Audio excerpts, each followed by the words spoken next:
नमस्कार दोस्तों आप सभी का एक बार फिर से स्वागत है मेरे इस चैनल उल्टा सीधा बाय भारत में। दोस्तों वो एक रात, जी हाँ दोस्तों वो एक रात। आज मैं आपको इस वीडियो में अपनी उस घटना के बारे में बताऊंगा जो उस रात को मेरे साथ घटी। दोस्तों उस घटना ने मेरी जिंदगी को पूरी तरह से बदल दिया और मुझे कई बातों पर सोचने को मजबूर कर दिया कि मैंने ऐसा क्यों किया।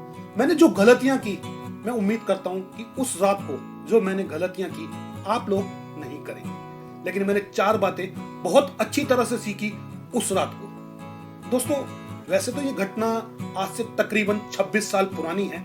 23 दिसंबर 1995 की है, जब मैं कॉलेज में अपनी पोस्ट ग्रेजुएशन के फाइनल ईयर में पढ़ता था। उसी समय मैंने अपनी जिंदगी में ये 4 बातें सीखी जो इसको मैं आज भी फॉलो करता हूं।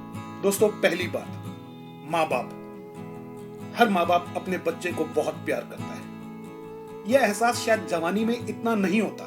मैं भी उस समय जवान था और कॉलेज में पढ़ने वाला लड़का था, तो मुझे भी एहसास नहीं था। लेकिन माँ बाप की बात, जो माँ बाप कहते हैं वो अपने बच्चों के भले के लिए कहते हैं, लेकिन बच्चे कई बार उनकी बात को सुना अनसुना कर देते हैं। मैंने भी ऐसा ही किया। मैंने अपने माँ बाप की बात नहीं मानी और उस रात को दर्द और दुख सहे। पहली बात। दूसरी बात, जिद। दोस्तों जवानी में बच्चे अक्सर जिद किया करते हैं, अपने माँ बाप से हर एक चीज, छोटी छोटी बातों के लिए डिमांड करते हैं, मांग करते हैं कि हमें ये चाहिए, हमें ये करना है, हमें यहां जाना है, वहां जाना है। दोस्तों तो माँ बाप से जिद करने का भी कोई फायदा नहीं, क्योंकि माँ बाप आपके भले के लिए सोचते हैं। तो हमें सोच के चलना चाहिए कि हमारी जिद हमें किसी नुकसान में डाल सकती है या हमारा कोई गलत कर सकती है। दोस्तों तीसरी बात, पैसा। दोस्तों हर कोई जानता है कि जिंदगी में पैसे की बहुत बड़ी कीमत है और पैसे के बिना आज की तारीख में चलना नामुमकिन है। लेकिन पैसा इतनी बड़ी चीज है, पैसे की कीमत इतनी बड़ी है। दोस्तों ये उस रात को मैंने जाना कि पैसा कितनी बड़ी चीज है, लेकिन पैसा इंसान से बढ़कर नहीं। जी हाँ दोस्तों, मेरी चौथी जो सीख है इस घटना में वो है इंसानियत। दोस्तों उस दिन मेरे को, उस रात को ये जरूर एहसास हुआ कि इंसानियत जिंदा है। हमारे देश में आज भी वो बहुत सारे लोग हैं जो लोग किसी की मदद करना चाहते हैं और दिल से करते भी हैं, लोग अपनी मजबूरियों की वजह से मदद ना कर पाए। तो दोस्तों ये 4 बातें मैंने उस रात को बहुत अच्छी तरह से सीखी।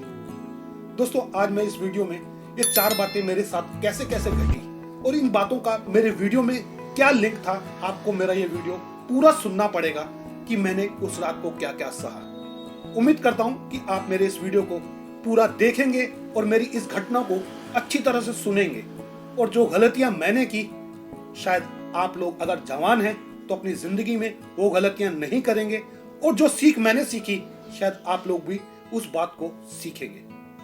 दोस्तों हो सकता है कि मेरी इस घटना को सुनाने में ये वीडियो काफी लंबा हो जाए, तो मैं इस वीडियो को एक साथ काफी लंबा नहीं बनाऊंगा। मैं इसे 2 या 3 भागों में बनाऊंगा और उम्मीद करता हूं कि आप अच्छी तरह से इस वीडियो को, इस मेरी घटना को सुनेंगे और मुझे अपना भरपूर प्यार देंगे और इस वीडियो को लाइक करेंगे।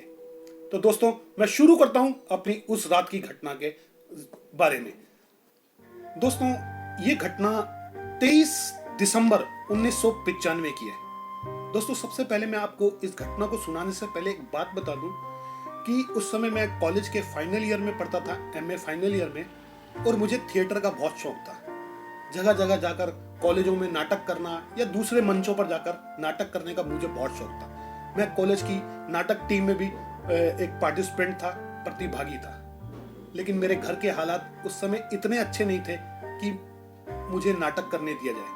मेरे माँ बाप अक्सर मुझसे कहते थे कि बेटा पढ़ाई पूरी कर ले, काम धंधा लग जा, तो ये नाटक वाटक बाद में होते रहेंगे, क्योंकि नाटकों से पैसा नहीं मिलता था। और शायद आज भी मिलता है या नहीं मिलता मुझे पता नहीं, लेकिन उस वक्त नाटकों से कोई पैसा नहीं था। लेकिन मेरी तो हॉबी थी ना, मेरा तो एक शौक था कि मुझे नाटक करने हैं, मुझे अच्छा लगता था।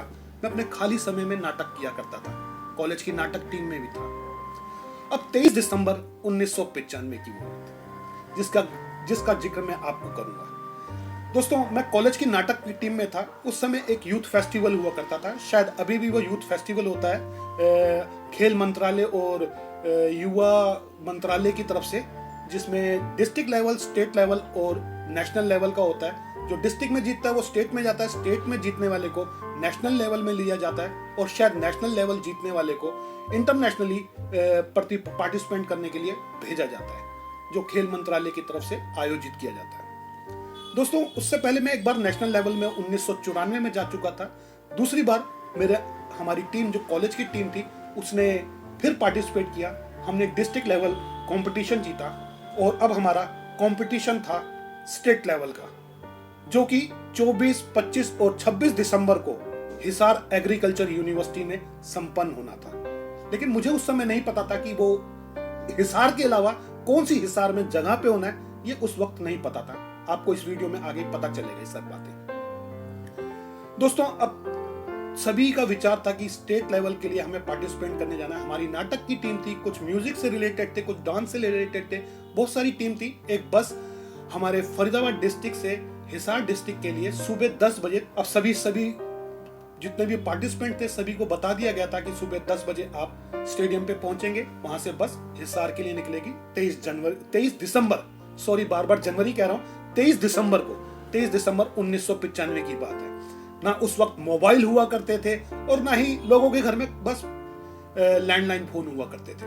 मोबाइल का काम नहीं था और आज जितने पैसे चाहिए होते हैं उस समय शायद उतने पैसों की भी जरूरत नहीं थी। थोड़ा सस्ता जमाना था आज के मुकाबले।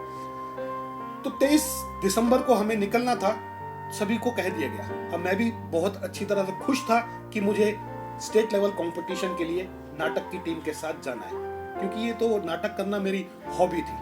मैंने घर में आके बताया अपनी माँ बाप को कि मैं कल सुबह 23 तारीख को हिसार के लिए जा रहा हूँ, मेरी नाटक की टीम स्टेट लेवल के कंपटीशन के लिए जा रही है। तो मेरे माँ बाप ने उसी समय मुझे साफ कहा कि तू कहीं नहीं जाएगा।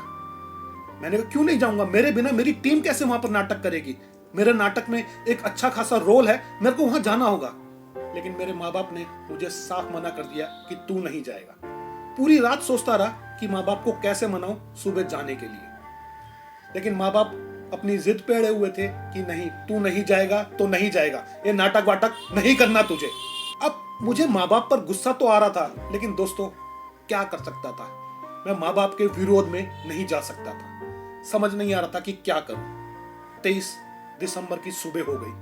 अब मैं तैयारी करने लगा, तभी मेरी माँ ने मुझसे कहा, तेरे को कहा ना कि तू कहीं पर भी नहीं जाएगा, यहीं घर पर बैठा रहे। तो उस वक्त मैं अपने माँ बाप के सामने गिड़गिड़ाने लगा कि मुझे जाने दो, मेरे बिना नाटक कैसे होगा, मेरी टीम का क्या होगा, वो हार जाएगी।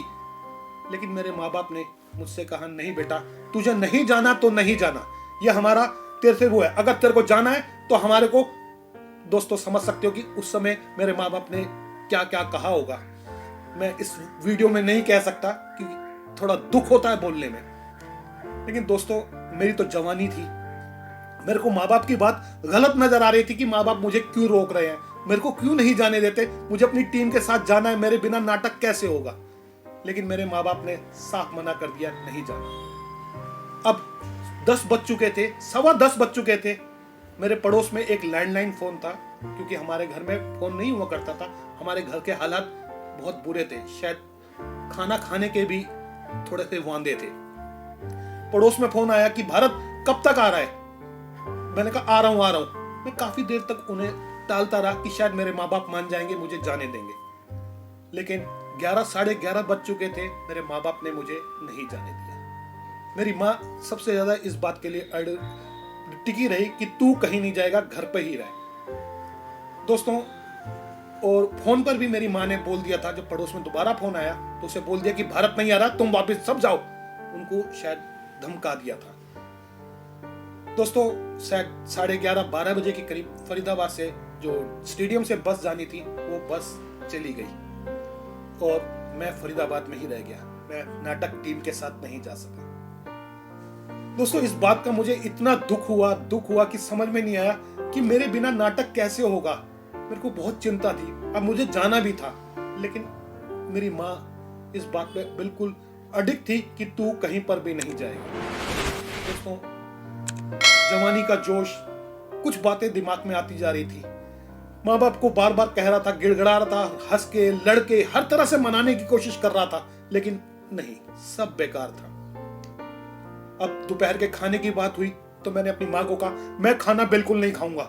ये एक बच्चे की जिद थी, जवान बच्चे की, कि मैं खाना नहीं खाऊंगा, मुझे जाने दे। मेरी माँ ने कहा, ठीक है, खाना नहीं खाना मत खा, लेकिन तू नहीं जाएगा। अब 3 बज चुके थे और बस तो काफी देर की निकल चुकी थी और मैं घर पर ही बैठा रोता रहा। मुझे समझ नहीं आया कि मैं क्या करूं। वैसे मैंने बैग तैयार कर लिया था कि शायद मेरे माँ बाप कभी भी मान जाएंगे तो मैं बैग उठा के फट से भागूंगा। दोस्तों 4 बजे के करीब मुझे इतना गुस्सा भी आ रहा था, रोना भी आ रहा था और समझ नहीं आ रहा था कि क्या करूं, कि तभी मैंने एक उपाय सूझा। उस उपाय के तकरीबन थोड़ी उपाय क्या था, मैंने अपने जितने भी सर्टिफिकेट थे जो मैंने नाटकों से कमाए थे, कई लेवल के कंपटीशन जीतकर कमाए थे, या मेरे एजुकेशनल के सर्टिफिकेट थे, मेरे ग्रेजुएशन के, मेरे एमए फर्स्ट ईयर के और मेरे डिप्लोमा किया था उसके सर्टिफिकेट, मैंने सारे सर्टिफिकेट निकाले, घर के बाहर लाया और माचिस से उनको आग लगाने लगा, अपनी माँ को दिखाते हुए कि मैं गुस्से में ये भी कर सकता हूँ। दोस्तों ये मेरी जिद थी, ये सबसे बड़ी गलती थी कि मैं एक छोटी सी बात के लिए इतना बड़ा कदम उठाने जा रहा था, लेकिन दिल से नहीं उठाना चाहता था। ये मेरी मेहनत की कमाई थी, मेरे परिश्रम की कमाई थी, मैं इनको जलाना नहीं चाहता था, लेकिन अपनी माँ अपने बाप को किसी तरह से मनवाना चाहता था। उनको बाहर लेके आया, मैं आग लगाने लगा। मेरी माँ उसी समय मेरे पास आई, मेरे से सारे सर्टिफिकेट छीने और उस समय मैं रोने लगा, मेरी माँ भी रोने लगी। रोते रोते वो मुझे अंदर ले गई, बेड पे बिठाया और बोली, बेटा तू ऐसा क्यों कर रहा है? मैं कहा, मम्मी मुझे प्लीज जाने दो ना, मेरे को जाना है, मेरे को जाना है। तब मेरी मम्मी ने मुझसे कहा, ठीक है बेटा तू चला जा, लेकिन तुझे मालूम है मैं तुझे जाने से मना क्यों कर रही हूँ? शायद मुझे नहीं पता था कि मेरी मम्मी आखिर क्यों मना कर रही है। मैं तो अपनी जिद में अड़ा हुआ था कि बस मुझे जाना है। कारण तो मैं जानना ही नहीं चाहता था कि वो आखिर मुझे जाने क्यों नहीं देना चाहते। शायद इसलिए कि वो मेरे नाटकों को पसंद नहीं करते। लेकिन मेरी मम्मी ने उस समय मुझे बताया, बेटा मैं तेरे को इसलिए नहीं जाने देना चाहती क्योंकि आज तेरे पापा के पास तुझे देने के लिए, अगर तू जाएगा तो जाने के लिए तू पैसे मांगेगा कि भाई मुझे जाना है तो मुझे जेब खर्चे के लिए 100-200 रुपए दे दो। मैं जानती हूँ कि स्टेडियम वाले जो यहाँ की डिस्ट्रिक्ट गवर्नमेंट वाले हैं, वो तुझे आना जाना खाना पीना रहना सब सरकार की तरफ से मिलेगा। यहाँ से बस से तेरे को कोई पैसे नहीं लगेंगे, वहां रहने के पैसे नहीं लगेंगे, वहां खाने के पैसे नहीं लगेंगे। लेकिन बेटा तेरे को जेब खर्ची के लिए 100-200 कुछ रुपए तो चाहिए होंगे ना, तो वो रुपए हमारे पास नहीं है। आज तेरे पापा के पास 1 रुपया देने के लिए नहीं है तेरे को, तो वो कहां से देंगे? अब तू बिना पैसों के वहां जाएगा तो तेरे साथ क्या होगा? तू अपने दोस्तों के आगे गिड़गिड़ाएगा, भीख मांगेगा। तो बेटा अगर तू ऐसा करेगा तो तेरे पापा ने अपनी जिंदगी में किसी से 1 रुपया उधार नहीं लिया, तू लोगों से पैसा उधार मांगेगा तो ये हमें अच्छा नहीं लगेगा। दोस्तों शायद मेरी माँ की ये बात बहुत अच्छी थी, लेकिन मेरा जवानी की जिद थी। तब मैंने अपनी माँ को कहा, मम्मी मुझे पैसे नहीं चाहिए, मुझे तो आना जाना खाना पीना रहना सब फ्री है और पॉकेट मनी मेरे को वहां फालतू खर्च करना ही नहीं। अगर 2-4-5 रुपए 10 रुपए चाहिए होंगे तो वो मेरी जेब में है, तू मुझे जाने दे। तब मेरी मम्मी ने कहा, बेटा अब बस जा चुकी है, अब तू कैसे जाएगा? मैंने कहा, मम्मी तू चिंता मत कर, मेरे को वहां तक का मेरे पास किराया है, मैं चला जाऊंगा। तब मेरी मम्मी ने रोते हुए मुझसे कहा, ठीक है तू बात नहीं मानता तो ठीक है तू जा, लेकिन बेटा पैसे नहीं। मैं कहा, मम्मी बहुत बहुत शुक्रिया, बहुत बहुत धन्यवाद। मम्मी को मैंने गले भी लगाया, मम्मी के पैर पड़े कि मम्मी ने मुझे परमिशन दे दी। दोस्तों उस समय वक्त होगा तकरीबन 4:30 बजे होंगे, 23 दिसंबर 1995। मम्मी ने मुझे परमिशन दे दी। मैंने पापा की तरफ देखा, पापा ने कहा, ठीक है बेटा अब मम्मी कह रही है तो तू जा, लेकिन पैसे। मैंने कहा, पापा मुझे पैसे नहीं चाहिए। दोस्तों मैंने अपने माँ बाप को ये बात तो कह दी थी कि मुझे पैसे नहीं चाहिए। मेरे पास तो उस वक्त मात्र 10 रुपए थे जो मैंने ऐसे ही बचा रखे थे, 1-1 2-2 रुपए करके इकट्ठे कर रखे थे। अब 10 रुपए में फरीदाबाद टू हिसार जाना मुश्किल था। मुश्किल क्या, नामुमकिन था। मैं कैसे जा सकता? उस समय ना मैं हिचहाइकिंग के बारे में, लिफ्ट के बारे में जानता था। छोटी लिफ्ट ली थी भाई, 2 किलोमीटर की, कॉलेज से इधर तक की या उधर तक की। लेकिन 500-600 किलोमीटर की लिफ्ट मैंने अपनी जिंदगी में नहीं ली थी। अब बिना पैसों के मैं कैसे जाऊंगा? घर से बाहर निकला, सोचने लगा कि पैसों का इंतजाम। एक दोस्त के पास गया कि भाई पैसे दे दे, उसने मना किया। दूसरे के पास गया, उसने मना किया। लेकिन तीसरे ने मुझे कहा मेरे पास 20 रुपए पड़े हैं, उसने 20 दिए। एक चौथे ने मेरे को 30 रुपए दिए, यानी कि मेरे पास 50 रुपए का इंतजाम हो गया था। 10 रुपए मेरे पास थे, टोटल 60 रुपए का इंतजाम हो चुका था। अब 60 रुपए में शायद मैं उस समय फरीदाबाद से हिसार जा सकता था। और 60 रुपए लेकर मैं घर आया, मम्मी पापा के पैर छुए और मैं निकल पड़ा हिसार के लिए। एक दोस्त को कहा मुझे बस अड्डे तक छोड़ दे, मुझे दिल्ली तक की बस पकड़नी है। एक दोस्त ने मुझे स्कूटर से बस अड्डे तक छोड़ा। बस पे मैं जो फरीदाबाद टू दिल्ली की ISBT के लिए बस चलती है उसमें बैठ गया। बस का किराया उस समय तकरीबन 7 रुपए लगा था। वो जैसे ही ISBT नहीं, ISBT से पहले एक सराय काले खां, उस बस ने मुझे वहां उतार दिया। अब मेरे को ISBT जाना था क्योंकि हिसार की बस दिल्ली ISBT से मिलती है। तो वो 7 रुपए लगे थे, 3 रुपए उस बस ने मेरे को सराय काले खां से ISBT तक के लिए, यानी कि मेरे पास से 10 रुपए खर्च हो चुके थे। अब मेरे पास 50 रुपए बचे थे। दोस्तों हाँ, एक बात और बता दूं, जब मैं घर से निकल रहा था तो मैंने खाना नहीं खाया था। मेरी माँ ने कहा अच्छा खाना खा के जा। तब मैंने माँ को कहा था मम्मी तू मेरे को एक काम कर, एक खाना एक किसी में पैक करके दे दे, मैं रास्ते में खा लूंगा। क्योंकि मुझे दोस्तों जल्द से जल्द निकलना था और टाइम से हिसार पहुंचना था।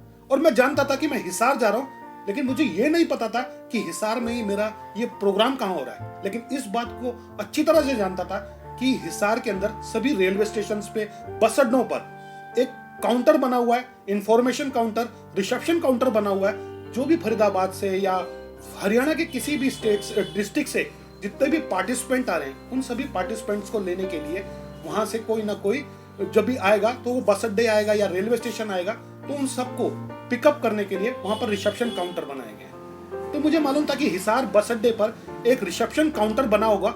मुझे सिर्फ वहां जाना है और उनको बताना है कि मैं फरीदाबाद से ऐसे ऐसे आया हूँ, पार्टिसिपेंट हूँ। तो वो मुझे ले जाएंगे जहां भी मेरे दोस्त यार, जो भी मेरे साथ के जो नाटक के कलाकार हैं, ठहरे हुए, फरीदाबाद की टीम ठहरी हुई है, उनके पास ले जाएंगे। मुझे तो सिर्फ हिसार के बस अड्डे तक ही तो पहुंचना था। दोस्तों इस बस अड्डे की पहुंचना था, ये सोच तो मेरे को बहुत अच्छी लग रही थी, लेकिन इस सोच ने मुझे कहां कहां भटकाया, मेरे साथ क्या क्या घटा, आप सुनते जाइए। माँ बाप से मैं लड़ झगड़ के जिद करके गया। माँ बाप ने मुझे खूब रोकने की कोशिश की, लेकिन मैं अपनी जिद में निकल गया। अब दिल्ली ISBT पहुंच चुका था। ISBT पे मैंने बस देखी तो एक बस हरियाणा रोडवेज की खड़ी थी। मैंने बस वाले से पूछा कितने पैसे, तो उसने बताया कि 37 रुपीज टिकट है हिसार तक की। तो मैंने कहा अच्छा ठीक है। तभी वहां एक फास्ट बस भी खड़ी थी, वीडियो कोच। दोस्तों पहले उस समय एक वीडियो कोच बस चला करती थी जिसमें वीडियो लगा होता था, VCR या VCP, शायद पहले के लोग जानते हैं VCR VCP। वो वीडियो था, वो 1-2 फिल्में दिखाते थे, गाने दिखाते थे। और मैंने उसकी टिकट पूछी तो उसने कहा 40 रुपए। मैंने कहा मेरे पास 50 रुपए हैं, 40 रुपए की टिकट ले लेता हूँ तो बढ़िया से वीडियो देखता हुआ पहुंचूंगा।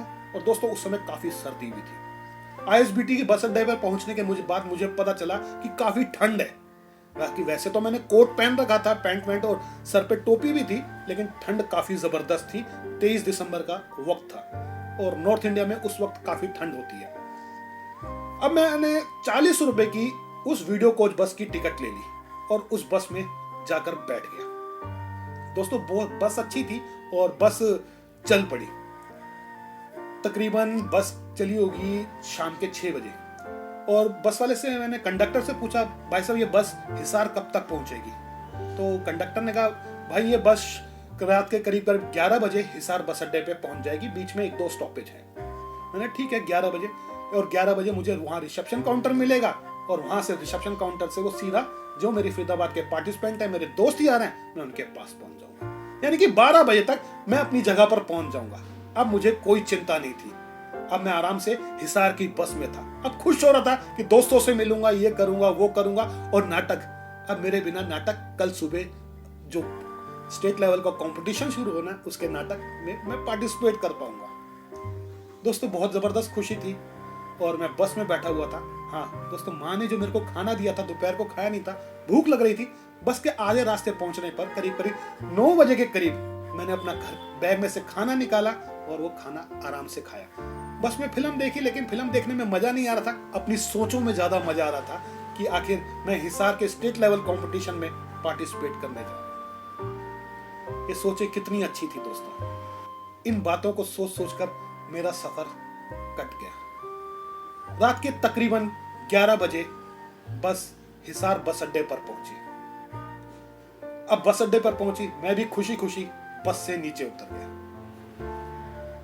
दोस्तों, आज के वीडियो में मैं बस यहीं तक कहानी रखूंगा कि मैं हिसार के बस अड्डे पर पहुंच गया। लेकिन वो दोस्तों, अगले वीडियो में आपको मैं बताऊंगा हिसार के बस अड्डे पर पहुंचने के बाद वो रात, वो काली रात मेरी कैसे बीती, मेरे सपनों का क्या हुआ, माँ बाप ने से मैंने जो जिद करी थी, माँ बाप को दुख देकर मैं वहां हिसार जो पहुंच गया था, अब कहानी मेरे साथ क्या क्या शुरू होनी थी, अब मेरे साथ क्या क्या घटना था, मेरे साथ क्या क्या बीतना था, मैं आपको अपने अगले वीडियो में बताऊंगा। क्योंकि ये वीडियो काफी पहले ही काफी बड़ा हो गया है, तो मैं अगले वीडियो में आपको बताऊंगा कि उस रात मेरे साथ क्या क्या घटा। तब तक दोस्तों इंतजार कीजिए, और अगर मेरा ये वीडियो आप लोगों को पसंद आया हो तो इसे लाइक करना और दोस्तों के साथ शेयर करना मेरी इस घटना को, और जो जो गलतियां की हैं उनको भी समझने की कोशिश करना। और आपने मेरे यदि इस चैनल को अभी तक सब्सक्राइब नहीं किया है तो प्लीज आपसे रिक्वेस्ट है कि मेरे इस चैनल को सब्सक्राइब कर दीजिए, और जो बेल आइकॉन आ रहा है उसे दबा देना, क्योंकि मेरी हर आने वाली वीडियो की नोटिफिकेशन आपको मिलती रहे, तो उस रात का अगला भाग आपको पता चल सके। तो नोटिफिकेशन बेल जरूर दबाना। तब तक के लिए दोस्तों धन्यवाद, फिर मिलता हूं अगले भाग में।